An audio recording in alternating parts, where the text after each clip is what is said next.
आज मेरा माउस मुझे पिकल्ड वेजिटेबल्स खाते हुए देख लिया और तुरंत बहुत गुस्सा हो गया। सीधा अपने होल से गोल्ड बार निकाल लिया। उसने मुझे बोला कि अपनी लाइफ इंप्रूव करो। मैं बिल्कुल शॉक हो गया। मेरे हाथ में जो गोल्ड बार था उसका वेट कम से कम 2 किलो था।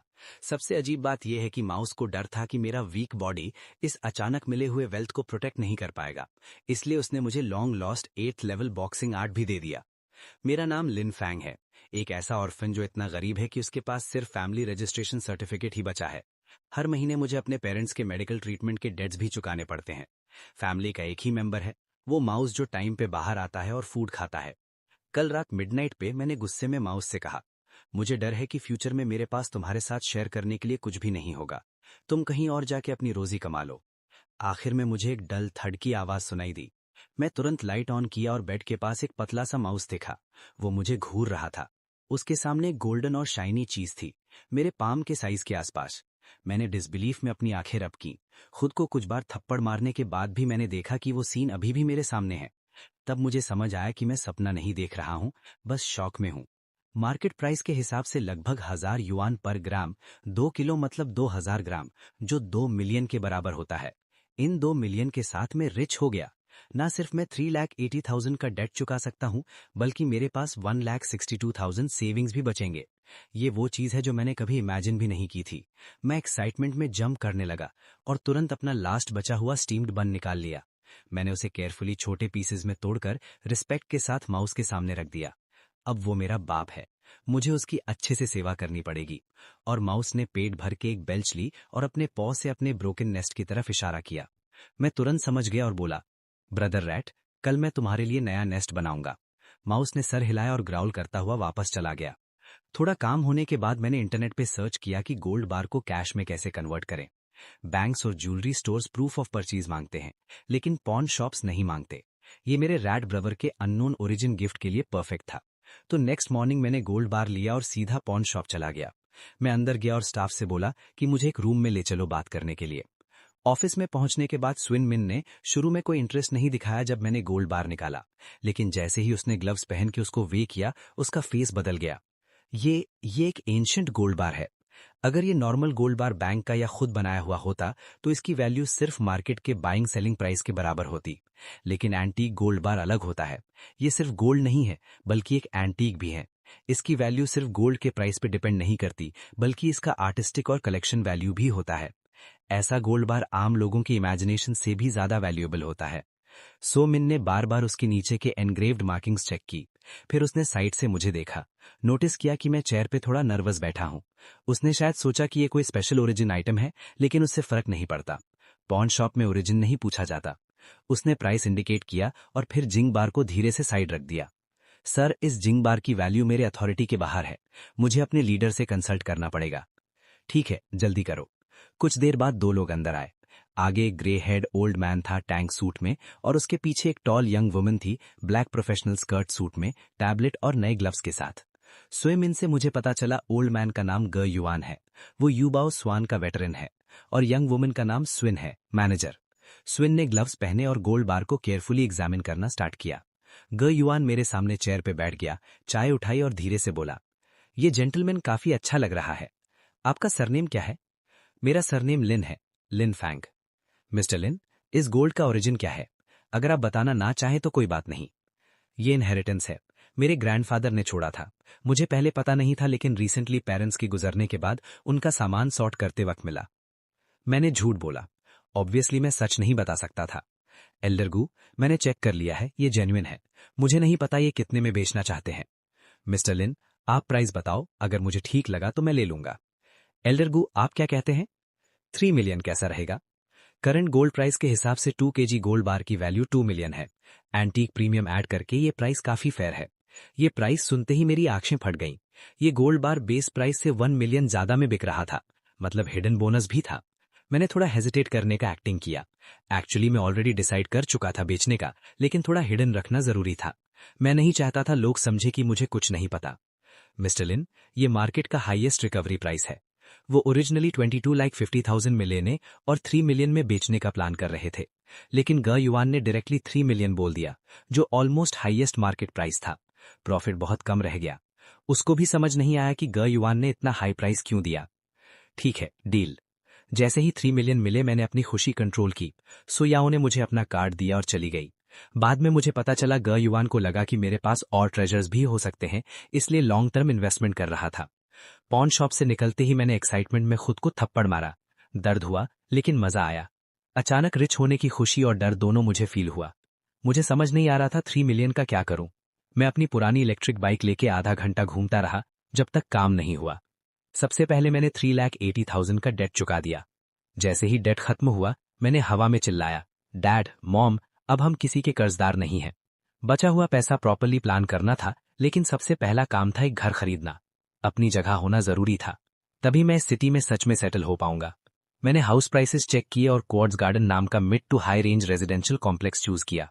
मैं सीधा उसके सेल्स ऑफिस गया। वहां एक सेल्स वुमन थी, यूनिफॉर्म, स्कर्ट, सूट और लाइट मेकअप में। वो मेरे पास आई और कुछ देर तक मुझे देखती रही। लिन फैंग? मैं भी शॉक हो गया। मैंने ध्यान से उसकी तरफ देखा। थोड़ा फेमिलियर लग रही थी लेकिन याद नहीं आ रहा था। मैं तुम्हारी स्कूल मेट हूँ, सुयाओ। हम डेस्क मेट्स भी थे। अच्छा, तुम हो? तुम बहुत चेंज हो गई हो, मैं पहचान नहीं पाया। तुम ज्यादा चेंज नहीं हुए। अच्छा, तुम यहाँ क्या कर रही हो? मैं घर खरीदने आया हूँ, मैंने सीधा बोला और डिस्काउंट के बारे में भी पूछा। सुयाओ शॉक हो गई। उसकी नजर मेरे फेडेड कपड़ों पे गई। सच में मैं ऐसा नहीं लग रहा था कि मैं घर अफोर्ड कर सकता हूँ। कंफर्म करने के बाद उसने 5% डिस्काउंट के बदले 10% डाउन पेमेंट का ऑफर दिया। मैनेजर से बात करके उसने मुझे 7% डिस्काउंट दिलवाया। टोटल प्राइस 1,23,000 कम हो गया। पेमेंट के बाद मेरे कार्ड में 15,97,000 बचे रेनोवेशन और लिविंग एक्सपेंसेस के लिए। सब फॉर्मेलिटीज कंप्लीट करने के बाद मैं अपनी इलेक्ट्रिक बाइक पे बैठा। है, ये बाइक अभी भी काम की है, 2 साल और चला लूंगा। डिनर पे सुयाओ बार बार मेरी सक्सेस का रीजन पूछ रही थी। उसकी आंखों में क्यूरियोसिटी थी। ऑब्वियसली मैं सच नहीं बता सकता था, तो मैंने बोला मैंने 2 मिलियन लॉटरी जीता। ये सुनते ही उसका एटीट्यूड ठंडा हो गया। पूरे डिनर में वो चुप रही। मुझे फर्क नहीं पड़ा। बिल 1,000 प्लस था। थोड़ा दर्द हुआ लेकिन उसने हेल्प की थी तो वर्थ था। फिर मैं उसे अपनी इलेक्ट्रिक बाइक पे उसके घर छोड़ने गया। उसे उतरते ही मैं वापस मुड़ गया। मुझे पता ही नहीं चला कि कोई मुझे देख रहा था। जब मैं जा रहा था मेरी रेंटेड बिल्डिंग से कोई मुझे देख रहा था। रास्ते में मुझे अपना बॉस माउस याद आया। मैं खुद तो अच्छा खा के आया, लेकिन उस बेनिफैक्टर को कैसे भूल सकता हूँ? अगर वो नहीं होता तो मैं घर खरीदने का सोच भी नहीं सकता। मैं ग्रोसरी स्टोर गया और उसके लिए रोज डक, चिकन थाइज और पिग हेड ले आया। घर आके मैंने लाइट ऑन की और बोला, बॉस माउस, मैं तुम्हारे लिए बहुत अच्छा खाना लाया हूँ। माउस स्मेल करके तुरंत बाहर आ गया। मैंने हाफ रोज डक कबर्ड में रखा और पानी भी दिया। मैं उसके पास बैठा और बोला, ये कल के लिए है। तभी मेरा फोन बार बार रिंग हुआ। किसी ने फ्रेंड रिक्वेस्ट भेजा था। तुम लिन फैंग हो? मेरा नाम हियान मन है। मैं सुयाओ की क्लोज फ्रेंड हूँ। आज मैंने तुम्हें उसके साथ देखा। मैं तुमसे दोस्ती करना चाहती हूँ। ये मेरी फोटो है। फोटो में वो व्हाइट ड्रेस और हील्स में थी, बहुत प्योर और ब्यूटीफुल लग रही थी। उसकी लॉन्ग लेग्स देख के मैं थोड़ा स्टन रह गया। मैं नॉर्मली लड़कियों से बात नहीं करता था। थोड़ा सोच के मैंने सिर्फ रिप्लाई किया, हेलो हियान मन। उसके बाद भी वो बहुत एंथुजियास्टिक थी। उसने फिर मैसेज भेजा, कल फ्री हो? चलो घूमने चलते हैं। मुझे टाइम नहीं है, मुझे काम पे जाना है। कुछ देर बाद फिर मैसेज आया, तो काम के बाद? अगर टाइम मिला तो मैं वेट करूंगी। मैं तुम्हें डिनर पे इनवाइट करता हूँ। चलो फॉर्मली एक दूसरे को जान लेते हैं। डिनर पे इनवाइट, एक्सीलेंट। मैंने बिना सोचे समझे तुरंत रिप्लाई कर दिया। ऑफ कोर्स थोड़ा फ्लर्ट वाला टोन था। बहुत लेट हो गया है, मैं पहले सोने जा रही हूँ ब्रदर लिन, गुड नाइट। कितनी कंजूस है। मैंने इतनी एंथुजियाज्म से बोला कि चलो बाहर घूमने चलते हैं, और उसने मुझे डिनर पे इनवाइट करने का एक बार भी मेंशन नहीं किया। वेट। अगली सुबह बहुत जल्दी मैंने पुराना बाजी बॉक्सिंग बुक बुकशेल्फ से निकाला और टेबल पे रख के ध्यान से स्टडी करना शुरू किया। मैंने लाइफ में कभी इसको प्रैक्टिस नहीं किया। मुझे ये भी नहीं पता बाजी बॉक्सिंग क्या होता है। मैं सिर्फ बुक के डायग्राम्स फॉलो कर सकता हूँ और हर मूवमेंट सीख सकता हूँ। फिर एक्सप्लेनेशन के हर वर्ड और फ्रेज को एनालाइज करता हूँ। मैं धीरे सीखता हूँ, लेकिन हर मूवमेंट को बिल्कुल स्टैंडर्ड बनाने की कोशिश करता हूँ। थोड़ा सा भी केयरलेस होने की हिम्मत नहीं करता।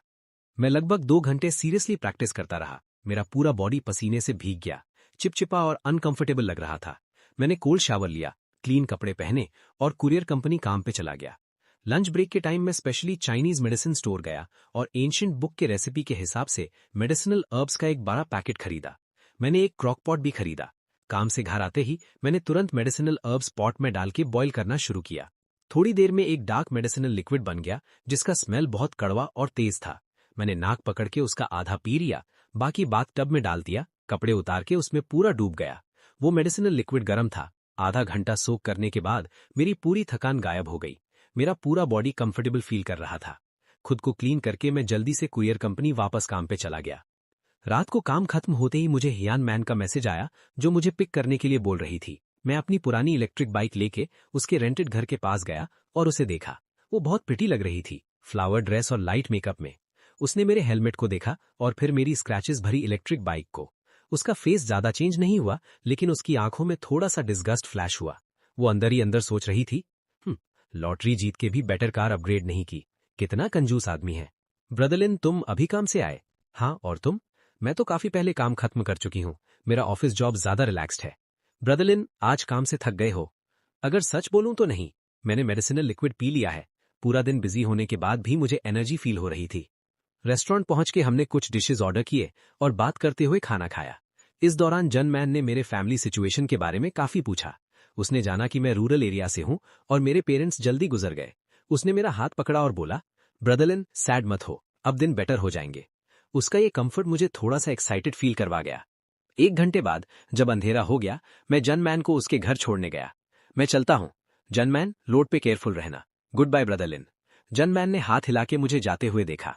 जन मैन में अपने लिप्स बाइट किए। उसने एक्चुअली मुझे डिनर का बिल पे करने दिया और कल मुझे उसको सिनेमा ले जाना पड़ेगा। लिनफेंग, तुम मुझे यूज कर रहे हो। वो बोल ही रही थी कि अचानक उसके दिमाग में सुयाओ की बात फ्लैश हुई। उसका एक्सप्रेशन तुरंत ग्लूमी से सनी हो गया। उसने लॉटरी जीती है, घर भी ले लिया है, शायद 6 लाख से 7 लाख तक पैसा बचा होगा। ये पैसा उसके ड्रीम ब्यूटी सैलून के लिए परफेक्ट इनिशियल कैपिटल है। ये सोचते ही उसका पहले वाला रिलेक्टेंस गायब हो गया और उसके दिमाग में कैलकुलेशंस चलने लगी। क्या वो मुझे डिनर और मूवी पे इनवाइट करेगा? उसको प्लीज करने के लिए लिनफेंग डेफिनेटली पैसा खर्च करेगा। थोड़े एफर्ट से क्या फर्क पड़ता है? मुझे इन सब बातों का बिल्कुल भी पता नहीं था। मैं घर वापस आते हुए बहुत खुश था। मैं हल्का सा गाना भी गा रहा था। ग्रोसरी स्टोर से मैंने रैट के लिए चिकन थाइज, डक नेक और चिकन विंग्स खरीदे। घर आके मैंने पिग्स हेड रैट को दिया, शावर लिया और बेड पे लेट गया। कैन मैन ने मुझे फिर मैसेज किया। हम चैट करने लगे। वो बहुत एंथुजियास्टिक थी और लगातार नई टॉपिक्स ला रही थी। उसने अपनी लाइफ के मोमेंट्स भी मेरे साथ शेयर किए। अगली सुबह जब मैं ब्रश करने जा रहा था, मैंने डोर के नीचे फ्लोर पर एक लेटर देखा। क्लियरली किसी ने रात में उसे अंदर स्लाइड किया था। मैं बहुत सरप्राइज हो गया। इस सिटी में मेरे ज्यादा फ्रेंड्स नहीं हैं। जो लोग मुझे जानते हैं या तो मैसेज करते हैं या डायरेक्टली मिलते हैं। लेटर भेजने की कौन तकलीफ करेगा? मैं धीरे से आगे बढ़ा, झुक के एनवेलप उठाया और धीरे से खोला। जैसे ही मैंने लेटर का कंटेंट देखा, मेरा फेस तुरंत चेंज हो गया। ये लेटर उस काइंड पर्सन का था जो पहले मेरे घर आया था, कुछ बोरो किया था और मुझे 200 युआन छोड़ गया था। इस बार उसने फिर पैसे भेजे। छोटे भाई, मैंने गलती से तुम्हारे घर का लॉक तोड़ दिया था। मैं तब से अनईजी फील कर रहा था। डर था कि तुम्हारे पास लॉक चेंज करने के पैसे नहीं होंगे और तुम्हारी लाइफ इफेक्ट होगी। ये 500 युआन एक गरीब माइग्रेंट वर्कर की तरफ से है। ये मैंने थोड़ा थोड़ा करके सेव किया है। इसे ले लो और अच्छा जीना। सैड मत हो, बुरे दिन गुजर जाएंगे। साइंड, अप्पा साबाई। मैं थोड़ा स्टन हो गया। सच बोलूं तो लेटर पढ़ के लग रहा था कि मेरी सिचुएशन बहुत बुरी है। तुम गलत समझ रहे हो, राइट? ये सोच के मुझे समझ नहीं आया क्या बोलूं। अब मेरे पास पैसे हैं, मुझे ये पैसे लेना शर्मिंदगी लग रही है। अगर मैं एक्सप्लेन करूं और एक स्ट्रेंजर को बोलूं कि मेरे पास पैसे हैं, वो शायद बिलीव ही नहीं करेगा। शायद मैं ही ज्यादा सोच रहा हूं। मुझे इस अच्छे इंसान को ढूंढ के पैसे वापस देने होंगे। लेकिन कैसे ढूंढूं? मैं सोच ही रहा था कि माउस पॉलिशिंग और मम्बलिंग करते हुए आया। उसके माउथ में एक बुक थी। मैंने बुक ली और मेरी आंखें खुल गईं। ये सॉन्ग डायनेस्टी के ग्रेट कॉर्नर सोनी की बुक है, compilation of rectified errors. Thank you brother एट। मैं उसके पास गया और उसका हेड स्ट्रोक किया। मैंने उसे डक ने खिलाया जो मैंने कल खरीदा था। ब्रदर एट को फीड करने के बाद मैंने कंपाइलेशन ऑफ रेक्टिफाइड एरर्स उठाया। मेरी फिंगर्स उसके येलो पेजेस को टच कर रही थी और मैं सोच रहा था, क्या ये बुक मुझे उस काइंड पर्सन को ढूंढने में हेल्प करेगी? मैंने बुक खोला और अंदर हर जगह डिफरेंट इन्वेस्टिगेशन मेथड्स लिखे थे। इसमें सोनी के केसेस का कंप्लीट प्रोसेस और रीजनिंग लॉजिक था। सीन ऑब्जर्व करना, क्लूज डिड्यूस करना, हर डिटेल बहुत केयरफुली लिखी हुई थी। जितना मैं पढ़ता गया उतना ही फैसिनेटेड होता गया और मुझे लगने लगा कि मेरी सोच क्लियर हो रही है। मैंने बुक को केयरफुली बाजी बॉक्सिंग मैनुअल के साथ रखा। फिर मैंने बॉक्सिंग मैनुअल उठाया और प्रैक्टिस शुरू की। पहले दिन मैं थोड़ा स्टंबल कर रहा था, मूवमेंट्स क्लमजी थे। लेकिन सेकंड प्रैक्टिस सेशन में मैं काफी स्मूथ हो गया।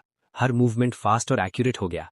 कुछ सेट्स प्रैक्टिस करने के बाद मैं फिर से पसीने से भीग गया। मैंने शावर लिया, क्लीन कपड़े पहने और deliberately compilation of rectified errors अपने बैग में रखा और कुरियर कंपनी काम पे चला गया।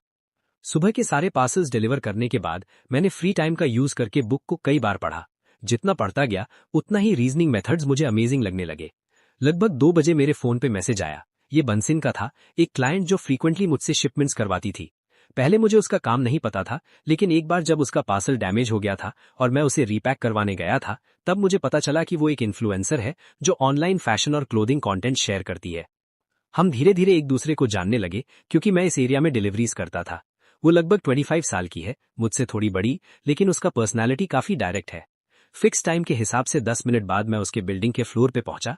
कॉरिडोर के कॉर्नर पे जैसे ही मैं उसके डोर नॉक करने वाला था, मैंने एक आदमी को हैट पहने हुए बंसिन के डोर के कीहोल में झांकते देखा। उसका बॉडी कभी कभी हिल रहा था। क्लियरली उसकी नीयत खराब थी। पहले अगर मैं ऐसी सिचुएशन में होता तो मैं डर के किसी को बुलाता और स्टिक ढूंढता करेज के लिए, लेकिन अब मैं 2 दिन से बाजी बॉक्सिंग प्रैक्टिस कर रहा था। मेरा बॉडी चेंज नहीं हुआ था, लेकिन मेरा करेज डेफिनेटली बढ़ गया था। मेरे अंदर से एक राइचियसनेस का फीलिंग उठा। मैंने पास में रखा मॉप उठाया, पता नहीं किसका था, हैंडल टाइट पकड़ा और उस आदमी की तरफ बढ़ा। कौन हो तुम, क्या कर रहे हो? वो स्टिफ हो गया और डर के कांपने लगा। एक हाथ से अपनी पैंट जिप करता हुआ वो भाग गया। मैंने मॉप घुमा के उसकी बैक पे मारा, वो गिर गया और चिल्लाया। फिर वो तुरंत उठ के इमरजेंसी स्टेयर्स की तरफ भाग गया। मैंने उसका पीछा नहीं किया, बस उसे भागते हुए देखा। देखते हैं दोबारा आने की हिम्मत करता है या नहीं। सिस्टर वैनन, मैं आ गया हूं। प्रिटी लग रहा हूं? बहुत प्रिटी। जो चीजें तुमने मंगाई थी वो कहाँ है? ऐसा नहीं है, तुम लोग आदमी बहुत फिकल होते हो। ये नहीं तुम्हारी चीजें, खुद ले लो। वैसे थोड़ी देर पहले तुम्हारे डोर के पास एक सस्पिशियस आदमी था जो स्पाइंग कर रहा था। मैंने ऑलरेडी सुन लिया है, शायद वो दोबारा नहीं आएगा, लेकिन रीसेंट टाइम में केयरफुल रहना, स्ट्रेंजर्स के लिए डोर मत खोलना। सच में तुमने देखा? रीसेंट टाइम में मुझे लग रहा था कि कोई मुझे वॉच कर रहा है। मैंने सोचा बस मेरा इल्यूजन है, शायद कोई कस्टमर होगा जो पहले कुछ खरीद चुका है, मैं उसे रिकग्नाइज नहीं करती। ठीक है, मैं चलता हूं। सिस्टर वैनन, रुक जाओ, ट्रैश भी ले जाओ। ये 500 युआन रख लो, मैं तुम्हारे लिए होल्ड कर देता हूं। क्या रबिश, ये 500 युआन रख लो। ये टिप नहीं है, ये तुम्हें एक फेवर के लिए दिया जा रहा है। अगर वो आदमी फिर दिखे, मैं तुम्हें कॉल करूंगी, हर बार 500 मिलेगा। नहीं नहीं सिस्टर वैनन, तुम्हारे लिए पैसा कमाना इजी नहीं है, मैं ये पैसे नहीं ले सकता। सियाइन मुस्कुराई और अपने फोरहेड से एक बाल हटाया। लिटिल ब्रदर शाओफेंग बहुत ऑनेस्ट है, मैंने तुम्हें बेकार में स्पॉइल नहीं किया। चलो 100 ले लो, लेट होने का कॉम्पनसेशन समझ के, तुम्हें ये लेना ही होगा। जाने से पहले मैं उसके घर के सामने थोड़ा घूमा ताकि इंश्योर कर लूं कि वो सस्पिशियस आदमी फिर से ना दिखे। फिर मैं चुपचाप वहां से चला गया। मैं रियलाइज नहीं कर पाया उस वक्त सियान मुझे देख रही थी और खुद से मुस्कुरा रही थी। ये छोटा भाई नेक्स्ट टाइम जब आएगा, मैं इसे कुछ अच्छा दूंगी कॉम्पनसेट करने के लिए। शाम 5 के बाद मुझे फिर उस आदमी का वीचैट मैसेज मिला। आंट कनन एक रिटायर्ड टीचर है जो अकेली रहती है। वो बहुत फंसी है, हमेशा मुझे वेट करवाती है और छोटी सी बात पे कंप्लेन करती है। कोई ऑप्शन नहीं था, मुझे तुरंत उसके घर भागना पड़ा। मैंने देखा कि डोर ओपन था, वो फ्लोर पे फेस डाउन पड़ी थी। मेरा दिल एकदम से रुक सा गया। मैंने उसे बुलाया लेकिन कोई रिस्पॉन्स नहीं मिला। जब मैंने उसकी ब्रीदिंग चेक की, वो मर चुकी थी। मैंने तुरंत पुलिस को कॉल किया। पुलिस के आने का वेट करते वक्त मुझे रिसेंटली देखे हुए थ्रिलर डॉक्यूमेंट्रीज याद आए, इसीलिए मैंने प्लास्टिक बैग पहन लिया। बॉडी अभी भी थोड़ी गर्म थी, वो अभी कुछ ही देर पहले मरी थी। उसके पैर के पास एक छोटा सा ऑयली फ्रेग्रेंट लिक्विड का स्पॉट था। उसके हेड के पीछे कई बार मारा गया था, बहुत खून बह रहा था, लेकिन मुझे लगा कुछ ठीक नहीं है। नॉर्मली जगह बहुत क्लीन होती थी, लेकिन उस लिक्विड का पोजीशन और गिरने का पोस्चर ऐसा नहीं था जैसे किसी ने पीछे से अटैक किया हो। मैं सोच ही रहा था कि अचानक मुझे ठंडी सी फीलिंग हुई। मैं थोड़ा नर्वस हो गया। मुझे पता है तुम मुझे देख रहे हो। कोई रिस्पॉन्स नहीं आया, लेकिन मुझे पक्का पता था कि वो आदमी मुझे देख रहा है। उसने डीप ब्रेथ ली। मुझे याद आया सामने वाले घर में कौन रहता है। वो लगभग 20 साल का एक लड़का है, चश्मा पहनता है, शांत नेचर का है और उसका सरनेम लेई है। उसका कम्प्लेक्शन मुझसे काफी बेटर है और वो काफी काइंड भी है। वो पहले मेरी हेल्प कर चुका है, अब वो डेंजर में है। मैं ऑलमोस्ट वॉल से टकरा गया। मिस्टर ली, तुम बाहर नहीं आ रहे हो? मेरी नजर शार्प हो गई। मैं डोर को घूर रहा था, एक सेकंड के लिए भी नजर नहीं हटा रहा था। डर था कि जैसे ही डोर खुलेगा वो आदमी बाहर आके अटैक करेगा। मिस्टर ली, मुझे पता है तुमने क्या किया है और मैंने ऑलरेडी पुलिस को कॉल कर दिया है। तुम बच नहीं सकते। मैं सजेस्ट करता हूं कि पुलिस का वेट करो और खुद सरेंडर करो, इससे तुम्हें थोड़ी लीनियंसी मिल सकती है। मैंने फिर से बोला। जैसे ही मैंने ये कहा, डोर क्लिक हुआ और अंदर से खुल गया। मेरा एक्सप्रेशन बिल्कुल रिलैक्स नहीं हुआ, बल्कि और टेंस हो गया। उसने किसी को उसके घर में ही मार दिया है, इसका मतलब कोई रीजन होगा। मुझे बहुत केयरफुल रहना होगा। डोर खुला। एक यंग लड़का चश्मा पहने, व्हाइट शर्ट में, लगभग 1.80 मीटर हाइट का मेरे सामने आया। उसने पोलाइटली अपना चश्मा एडजस्ट किया, बिल्कुल एक स्कॉलर जैसा लग रहा था। हाथ में कोई वेपन नहीं था। ये वही मिस्टर ली है। तुम्हें कैसे पता कि मैंने ही उसे मारा? मिस्टर ली ने काम टोन में पूछा। मैं हल्का सा मुस्कुराया। मैंने गेस किया। इस एक सेंटेंस से मुझे कंफर्म हो गया कि मेरा डिडक्शन बिल्कुल सही था। मर्डरर जो पहले नैनी का किलर है, वो मेरे सामने खड़ा मिस्टर ली ही है। इस बात से मुझे डर भी लग रहा था और एक्साइटमेंट भी हो रही थी। गेस किया? मिस्टर ली मुझे देखने लगा।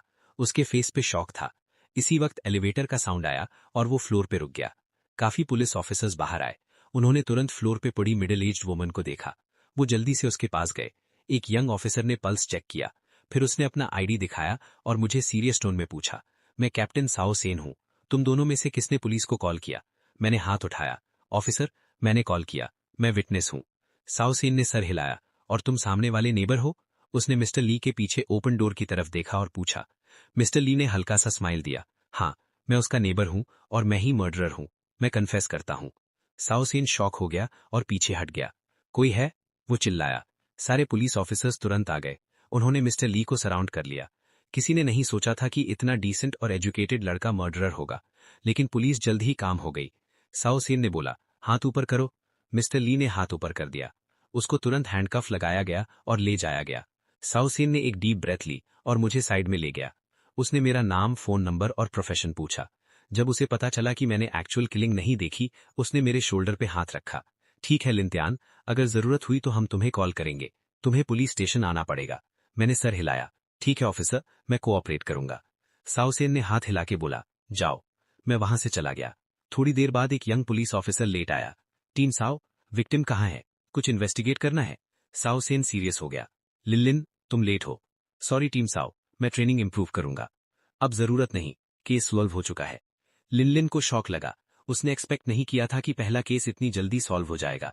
साओ सेन को भी एक्सपेक्टेशन नहीं थी, लेकिन अच्छा है, मर्डरर पकड़ा गया। लिनलिन ने बोला, टीम साओ, आप अमेजिंग हैं।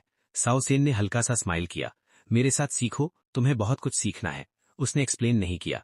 दूसरी तरफ मैं बिल्डिंग से निकल के लगभग 1 घंटा डिलीवरी करता रहा। रात होने पर काम खत्म हुआ। ब्रदर यांग, तुम फ्री हो? हियानमन का मैसेज आया। वो बहुत एंथुजियास्टिक है। कल उसने मुझे मूवी के लिए इनवाइट किया था। मैंने अपनी चिन टच की और सोचा, ये इतनी इंटरेस्ट क्यों दिखा रही है? क्या वो मुझसे प्यार करती है? नहीं, ये पॉसिबल नहीं है। मैं अपनी अपीयरेंस जानता हूं। हम सिर्फ एक बार मिले हैं। वो कैसे प्यार कर सकती है? अगर वो मुझसे प्यार नहीं करती तो इतनी अच्छी क्यों है? क्या वो मुझे पसंद करती है? क्या मेरे पास इतना चार्म है? मैं समझ सकता हूं उसने मुझे डिनर पे इनवाइट किया, लेकिन उसने मुझे मूवीज पे भी इनवाइट किया। कल रात डिनर खत्म होने से पहले ही उसने मूवी का प्लान बना लिया था। अगर मुझे ये फील ना होता कि लेट हो गया है और मुझे घर जाके अपने माउस फ्रेंड को फीड करना है, तो शायद मैं कल ही उसके साथ मूवी चला जाता। शायद मैं ही ज्यादा सोच रहा हूं। मैंने चैट हिस्ट्री चेक की। जितना पढ़ता गया उतना ही मुझे लगा कुछ सटल फेक है। मेरा डाउट बढ़ गया। मैं एक पुअर लड़का हूं। वो मुझसे क्या चाहती है? फिर मैं अचानक मुस्कुराया। मेरे दिमाग में एक थॉट आया। लोगों को जज करते वक्त प्रेजुडिस नहीं रखना चाहिए। ऐसा करने से गलती होती है। अगर उसमें सच में कोई प्रॉब्लम है तो वो जल्दी या देर से मेरे सामने आ ही जाएगी। मैंने हियानमन को रिप्लाई किया, मैं काम से फ्री हो गया हूं। मैं तुम्हें पिक करने आ रहा हूं। हाँ ब्रदर यांग, रोड पे केयरफुल रहना। हाँ ठीक है। मैं अपनी इलेक्ट्रिक मोटरसाइकिल लेके हियानमन की बिल्डिंग पहुंचा। लिनफिंग, एक लड़की की आवाज आई। मैंने ऊपर देखा। वो सू युआन थी। विंडो से मुझे देख रही थी। अपनी बेस्ट फ्रेंड का ख्याल रखना, उसे हर्ट मत करना। उसके लिप्स के कॉर्नर थोड़े ऊपर उठ गए। मैंने बोला, नो प्रॉब्लम। तभी हियानमन नीचे आई। आज वो लॉन्ग रेड ड्रेस में थी, बहुत ब्राइट और चार्मिंग लग रही थी। ब्रदर यांग, तुम किससे बात कर रहे हो? सू युआन, तुम्हारी बेस्ट फ्रेंड। कानमन ने ऊपर देखा और सू युआन को फेस बना दिया। चलो, उसकी तरफ ध्यान मत दो। वो मेरे इलेक्ट्रिक मोटरसाइकिल के बैक सीट पे बैठ गई और नेचुरली मेरी वेस्ट पकड़ ली। पुलिस स्टेशन में साओ सेन और दूसरे ऑफिसर्स एक ट्रांसपेरेंट ग्लास के पीछे खड़े थे और इंटेरोगेशन रूम को ऑब्जर्व कर रहे थे। अंदर 2 यंग एजेंट्स एक यंग लड़के के सामने बैठे थे जो हैंडकफ्स में था, चश्मा पहने, नीट और पोलाइट लग रहा था। ये मिस्टर ली है जिसने कन्फेस किया है कि वो मर्डरर है। उसने पहले नैनी को मारा और पुलिस स्टेशन लाते वक्त थोड़ा इंजर्ड भी हुआ था। बोलते हो या नहीं? एक एजेंट खड़ा हुआ और टेबल पे जोर से हाथ मारा और गुस्से से पूछा। मिस्टर ली ने सर झुका लिया। उसका एक्सप्रेशन ब्लैंक था। वो अपने हैंडकफ्ड हैंड्स को देख रहा था। एजेंट जो भी बोल रहे थे वो कुछ नहीं बोल रहा था, बिल्कुल साइलेंट था। बाहर साओ सेन की भौएं सिकुड़ गई। 1 घंटा हो गया है, फिर भी कुछ नहीं बोल रहा। उसके पास एक और ऑफिसर खड़ा था जिसके हाथ में नोटबुक और पेन था। वो हेल्पलेस टोन में बोला, जब से आए हैं तब से ये ऐसे ही हैं। उसने सोचा था कि वो इंटेरोगेशन टेक्निक सीखेगा, लेकिन जो भी एजेंट्स पूछ रहे थे, मिस्टर ली एक वर्ड भी नहीं बोल रहा था, बिल्कुल म्यूट जैसा। लगता है मुझे खुद इंटेरोगेट करना पड़ेगा, साओ सेन ने सीरियस टोन में कहा। ये सुनते ही जीरो एक्साइटेड हो गया। कैप्टन फाइनली खुद एक्शन लेंगे, उसे बहुत कुछ सीखने को मिलेगा। जब वो वापस आए थे, उसने सोचा था साओ सेन उसे अंदर ले जाएगा इंटेरोगेशन के लिए, लेकिन उसे सिर्फ ऑब्जर्व करने को बोला गया था। अब फाइनली चांस मिला है। जीरो, मेरे साथ आओ, अंदर कुछ मत बोलना, देखना मैं कैसे सब पता लगाता हूँ। जी कैप्टन, समझ गया। साओ सेन उससे लेकर इंटेरोगेशन रूम के डोर तक गया और डोर खोल दिया। अंदर के दो ऑफिसर्स ने ऊपर देखा। साओ सेन बोला, तुम दोनों बाहर जाओ, मैं खुद इंटेरोगेट करूंगा। वो दोनों बाहर चले गए। डोर बंद हो गया। साओ सेन और जीरो बैठ गए। साओ सेन सीधा मिस्टर ली के सामने देखते हुए बोला, तुम्हारा नाम ली चेंगी है राइट? मिस्टर ली ने कोई रिस्पॉन्स नहीं दिया। साओ सेन का फेस डार्क हो गया। ली चेंगी, चाहे तुम कुछ बोलो या नहीं, हमारे पास प्रूफ है कि तुम ही मर्डरर हो, तुमने ही उसे मारा है। जीरो जो उसके पास बैठा था, उसने महसूस किया कि सेंसन के रूम में एक स्पिरिचुअल पावर का स्ट्रॉन्ग ऑरा पेनफुल तरीके से सर्च कर रहा है। उसने सोचा कि अगर साउसेन ये वर्ड्स उससे बोलता तो वो बिल्कुल बेयर नहीं कर पाता। मैं तुरंत बोल देता, कैप्टन कितने इनक्रेडिबल हो, उसने सोचा। अचानक उसने अपने कान के पास हंसी की आवाज सुनी। वो हंसी धीरे धीरे और लाउड और ज्यादा ब्लेटेंट होती गई। जीरो जीरो ने ऊपर देखा। वो ली चैंगी था, चश्मा पहने सामने बैठा हुआ। मैं किस बात पे हंस रहा हूं, उसने अपने अंदर सोचा। बूम, टेबल अचानक जोर से हिला। जीरो डर गया। ली चैंगी, तुम मर्डरर हो, अब मैं तुमसे फिर से क्वेश्चनिंग कर रहा हूं, सीधा जवाब दो, ऑनेस्ट रहो। साउसेन ने टेबल पे जोर से हाथ मारा और गुस्से में चिल्लाया। सामने बैठा ली चैंगी हंसना बंद कर दिया। उसने अपना चश्मा एडजस्ट किया। ऑफिसर, मैंने अभी कुछ चीजें समझी हैं और खुशी में हंसा, क्या मैं हंस नहीं सकता? साउसेन ने उसे घूरा। तुमने क्या समझा? क्या तुम सच में कन्फेस करने वाले हो? ली चैंगी की आंखें हिलने लगी। वो कह रहा है कि उसने गेस किया, लेकिन मैंने क्लियरली देखा कि वो बॉडी को काफी देर तक देख रहा था। उसने मेरा प्लान और कॉन्स्पिरेसी पकड़ लिया होगा, इसलिए उसे पता चल गया कि मैं मर्डरर हूं। शुरू में, क्योंकि ये मेरा पहला मर्डर था, मैं बहुत नर्वस था, मैं रिएक्ट नहीं कर पाया। लेकिन अब जब मैं सोचता हूं, मेरा प्लान परफेक्ट था। मैंने इसे काफी टाइम तक प्लान किया था और कई बार टेस्ट भी किया था। वो कैसे रैंडमली गेस कर सकता है कि मैं मर्डरर हूं? उसने धीरे धीरे, थोड़ी रिजेंटमेंट के साथ बोला। साउसेन ने डीप ब्रेथ ली। ली चैंगी, मैं तुमसे पूछ रहा हूं तुमने मर्डर कैसे किया, रिडल्स मत बोलो। ली चैंगी ने अपना सर हल्का सा टिल्ट किया। उसने अपने लिप्स के कॉर्नर को टच किया। एजेंट, आपने अभी बोला था कि आपके पास प्रूफ है कि मैं मर्डरर हूं, तो बताइए मर्डर वेपन कहाँ है? उसने साउसेन के क्वेश्चन का डायरेक्ट जवाब नहीं दिया, बल्कि टॉपिक चेंज कर दिया। साउसेन थोड़ा सरप्राइज हुआ। फॉरेंसिक एग्जामिनेशन के हिसाब से विक्टिम को शार्प ऑब्जेक्ट से मारा गया था।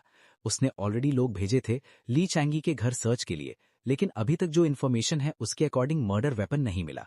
नहीं मिला ना? ली चैंगी फिर बोला। साउसेन ने फिर से टेबल पे हाथ मारा। ली चैंगी, यहां मैं तुमसे सवाल कर रहा हूं। ली चैंगी ने मुझे नोटिस किया। उसने चश्मा एडजस्ट किया। Agent, calm down. मेरा प्लान और पूरा प्रोसेस मैं तब तक नहीं बताऊंगा जब तक वो नहीं आता। कौन नहीं आया? साउसेन हैरान हो गया। तुम्हारा अकम्प्लिस।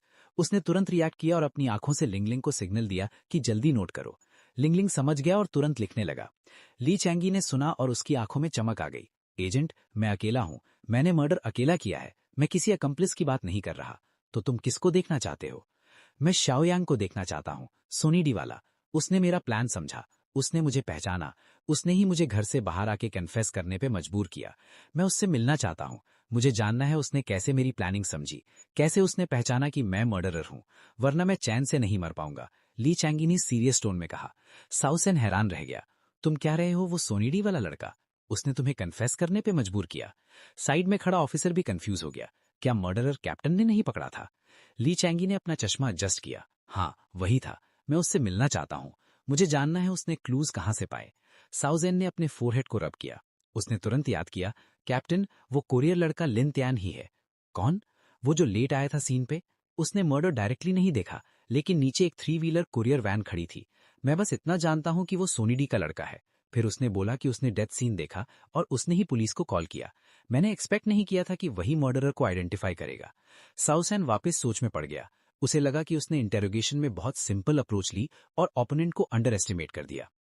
दूसरी तरफ मेन रोड पर एक इलेक्ट्रिक बाइसिकल धीरे धीरे चल रही थी।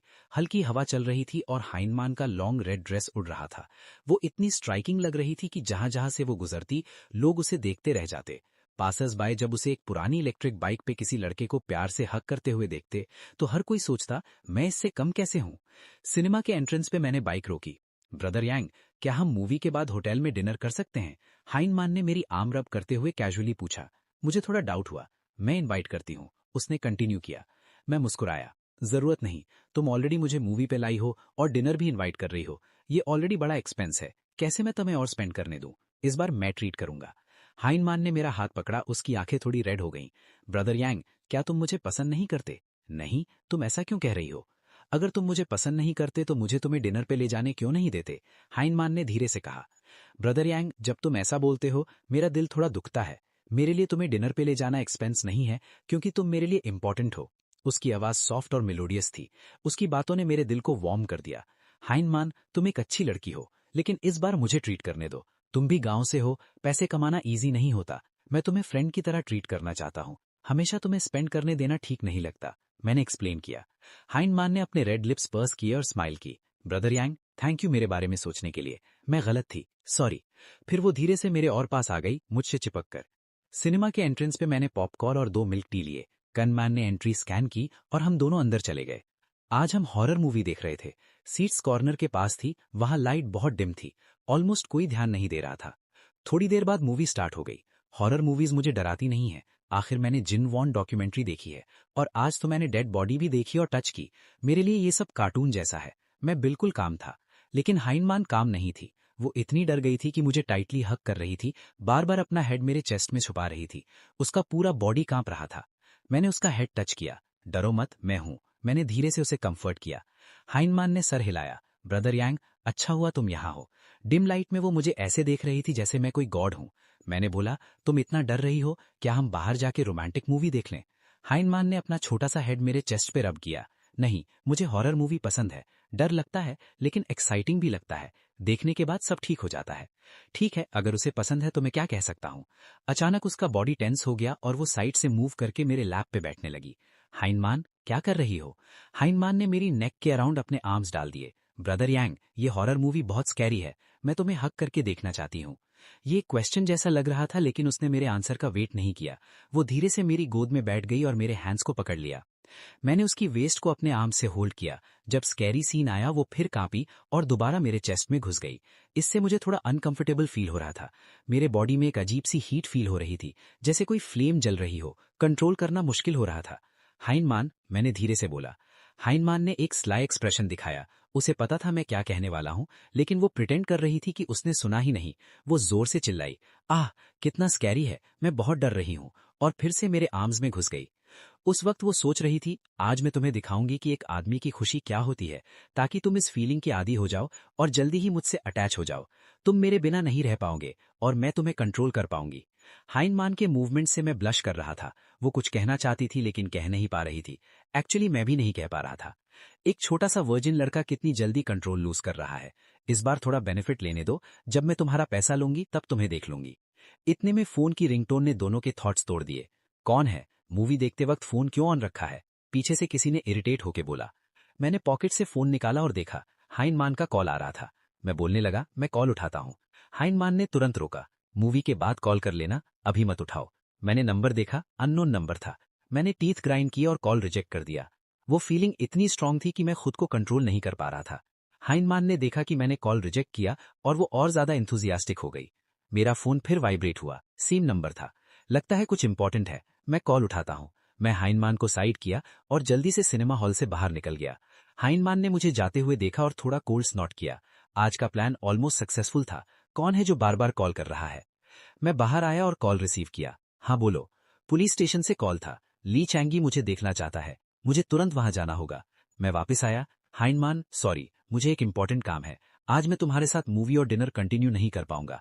कल मैं तुम्हें एक अच्छे होटल में ट्रीट करूंगा कॉम्पेंसेशन के लिए, ठीक है?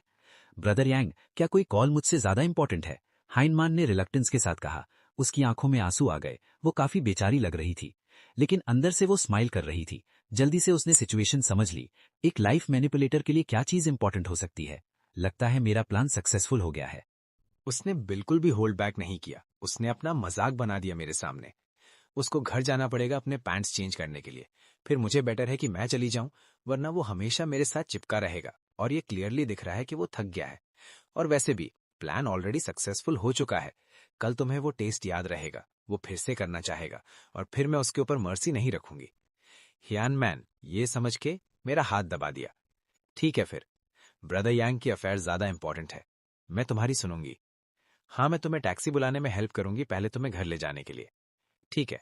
थोड़ी देर में एक टैक्सी रुकी और जैन मैन कार में चढ़ गया। उसने मुझे हाथ हिला के गुड बाय किया। ब्रदर यांग, ध्यान रखना, अपने आप को थकाओ मत, जल्दी घर आके रेस्ट करना, उसने कंसर्न के साथ कहा। अच्छा। उसके जाने की कुछ ही देर में एक लैंडस्केपिंग व्हीकल मेरे सामने रुकी। वो थोड़ा आईब्रोज भरकर उस बंदे को देख रहा था जो रोड के साइड में हेलमेट और पुराने कपड़े पहने खड़ा था। उसने सिर्फ ये माना कि मीटर ही कल्प्रिट था। उसके दिल में इनफाइनाइट डाउट्स थे। उसकी आंखों में ये बिल्कुल नॉर्मल था। एक मैलनरिश्ड सेल्समैन जिसका चेहरा सनबर्न था ईयर्स ऑफ डिलीवरिंग पैकेजेस की वजह से, रोड के साइड में हेलमेट पकड़े खड़ा था। अगर लिंगलिंग नहीं जानती कि मैं डिलीवरी ड्राइवर हूं तो वो सोचती कि वो बंदा कंस्ट्रक्शन वर्कर है। उसमें कोई स्पेशल बात नहीं दिखती। लिंग उस मोमेंट पैसेंजर सीट में बैठ के निकल गई। साउसेन अभी भी कार डोर पे धक्का दे रहा था। मैं बैकडोर खोला और बैठ गया। मैंने कार डोर बंद किया। साउसेन मुझे स्टेयर कर रहा था।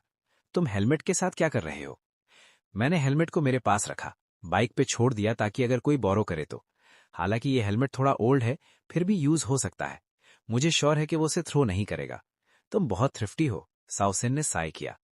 सेनेटर, ड्राइव करें प्लीज। ठीक है। लिन येंग थोड़ी हेजिटेशन के साथ व्हीकल स्टार्ट करता है और सीधा पुलिस स्टेशन की तरफ चला जाता है। लिन टियान, काउंटर बोलता है कि तुमने केस डिस्कवर किया और ट्रुथ समझा और फिर उसको कन्फेस करवाया, साउसेन पूछा, रियर व्यू मिरर में मुझे देखते हुए। हाँ हाँ, मैंने जवाब दिया।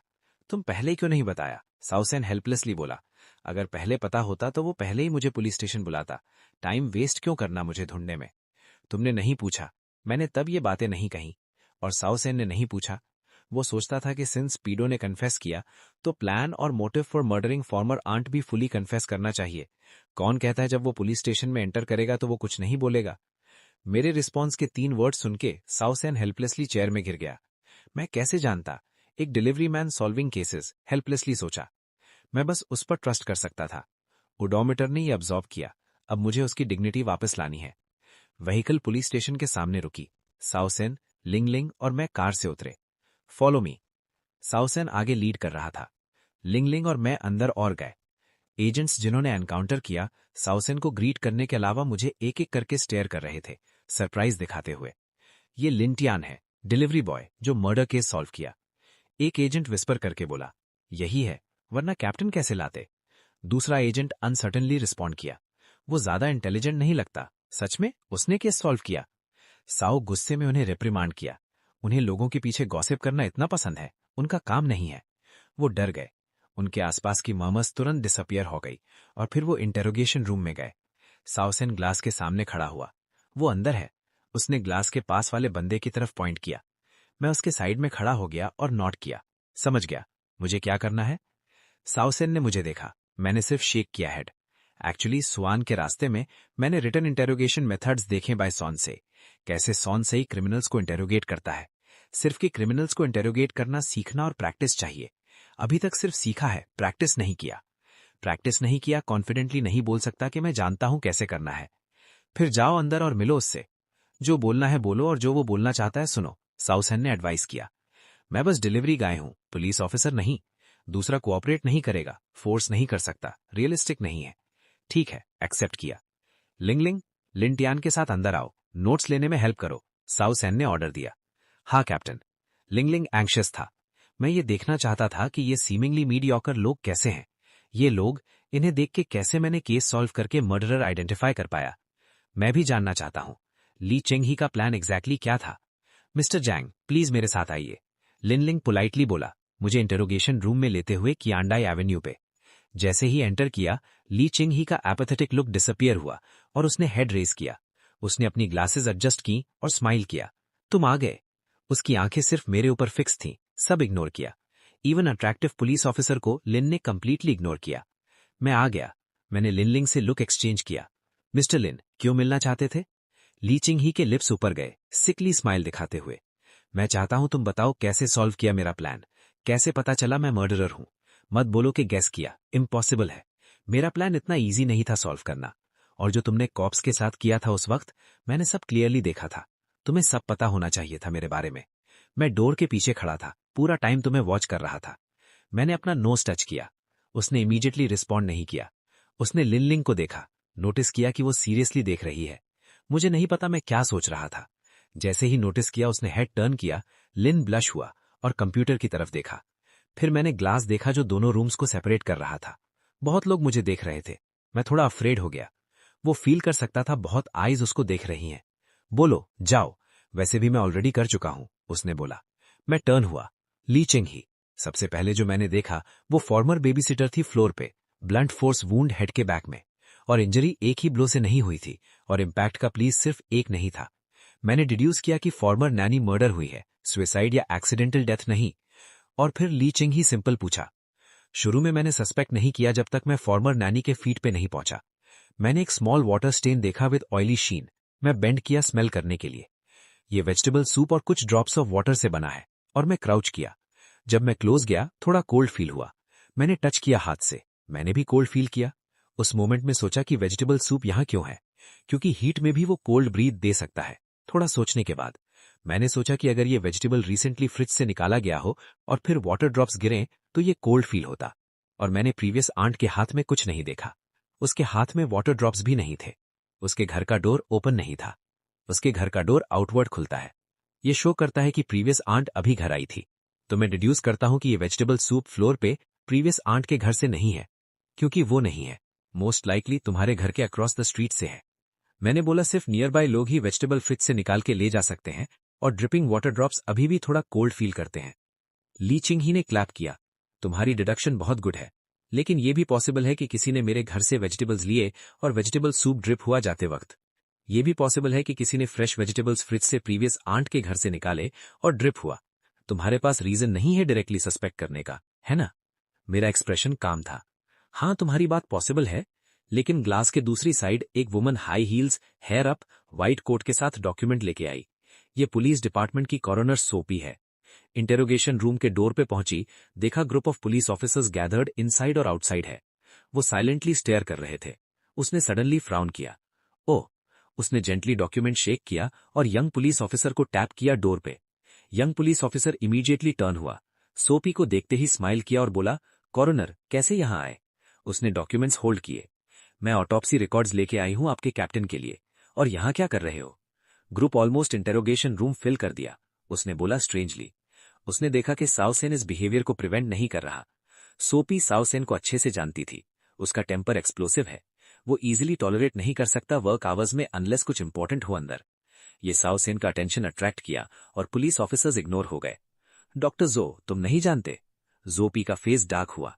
अगर पता होता तुमसे पूछता क्या? यंग ऑफिसर ऑकवर्डली स्माइल किया। सॉरी, भूल गया। उसको बाहर की चीजों में इंटरेस्ट नहीं है। नॉर्मल है अगर नहीं जानता। अब इंटेरोगेशन रूम में मैसेंजर है जो केस का डिडक्शन कर रहा है। हम सब सुन रहे हैं, हम सब सीख रहे हैं। सोपी एक्सप्रेशन अनबिलीव का दिखाया। Doctor surprised. शुरू में जब पता चला हम भी सरप्राइज थे। एक कोरियर जो पैकेजेस डिलीवर नहीं करता और डिडक्शन स्टार्ट करता है। लेकिन जितना सुना अभी तक, मुझे लगता है कि अगर ये यंग मैन कुछ है, वो ऑलरेडी डिड्यूस कर चुका है। कैसे सस्पेक्ट किया फॉर्मर बेबीसिटर के नेबर को और कंटिन्यू करने वाला है डिडक्शन। डॉक्टर जो सुनना चाहते हैं? यंग ऑफिसर पूछा। सूपी लाइटली स्नॉट किया। मेरे पास टाइम नहीं है, मूव असाइड। मैं अंदर जाके ऑटोप्सी रिपोर्ट कैप्टन को डिलीवर करना चाहती हूँ। यंग ऑफिसर कोल्डली बोला। स्टेप असाइड किया। उसको पता था ये कॉरोनर इजी नहीं है डील करने में। जब अप्रोच किया, सब पुलिस ऑफिसर्स मूव असाइड हुए। सोपी को साउसेन के साइड ले जाने के लिए उस वक्त इमीडिएटली ऑटोप्सी रिपोर्ट नहीं दी, बल्कि वो साउसेन के साइड खड़ी हुई, ग्लास के थ्रू इंटेरोगेशन रूम ऑब्जर्व करती रही साइलेंटली। मैं डॉक्टर जो को सुनने नहीं वाली थी। यंग ऑफिसर स्टंड हुआ ये सीन देख के, फिर हेड शेक किया हेल्पलेसली। विमेन हमेशा एक बोलती और दूसरा सोचती हैं। वेट, कैसे मैं पुश आउट हो गया? यंग ऑफिसर रोना चाहता था। स्पेस छोटा था, ऑलरेडी फुल। सोपी और अजीदा के साथ सेंस है कि कोई बाहर रहना चाहिए। इंटेरोगेशन रूम में ली चिंग ही अपनी ग्लासेस एडजस्ट करता है। बट क्या क्या और बोलने को है अपने बारे में? ऑफकोर्स, कहा।